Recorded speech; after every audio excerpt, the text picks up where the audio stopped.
Selamat siang Bapak Yogi. Ya, siang.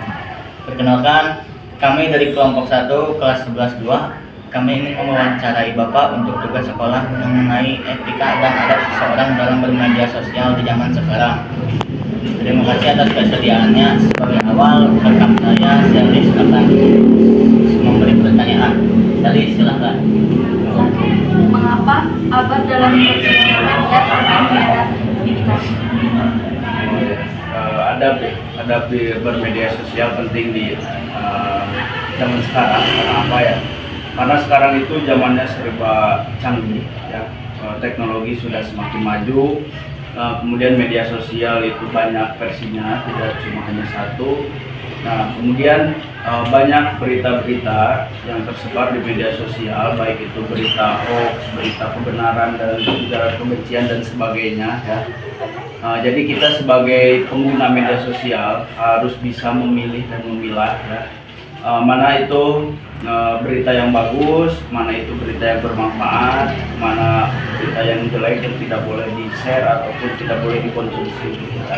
Jadi intinya adab yang harus dilakukan itu adalah bisa memilah dan memilih konten yang ada di media sosial.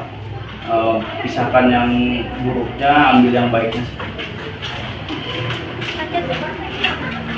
Untuk pertanyaan yang kedua, bagaimana cara menggunakan media sosial secara positif dan bermanfaat?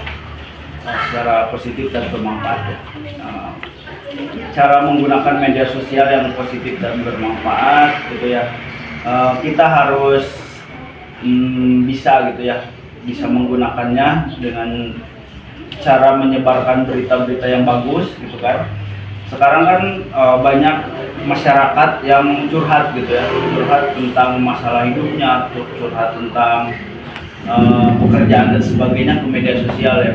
Nah, itu halnya atau itu adalah kejadian yang sangat tidak dianjurkan, gitu kan.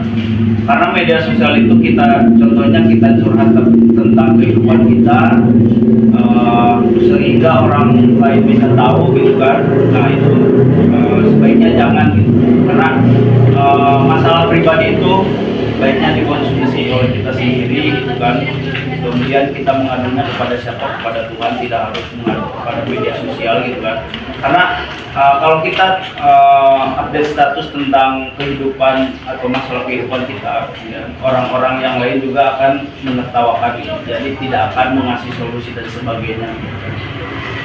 Seperti itu.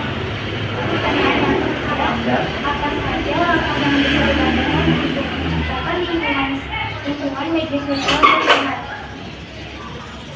Menciptakan lingkungan media sosial yang sehat, gitu ya.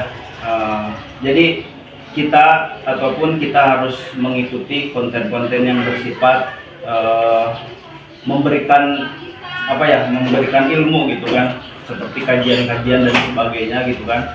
Hindari konten-konten yang bersifat negatif.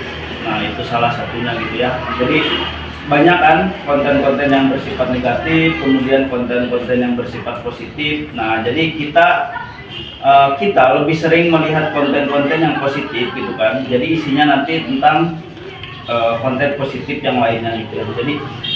Jadi jangan sekali-kali kita membuka konten-konten negatif, karena nantinya kedepannya banyak konten-konten negatif yang muncul di media-media sosial. Ada lagi?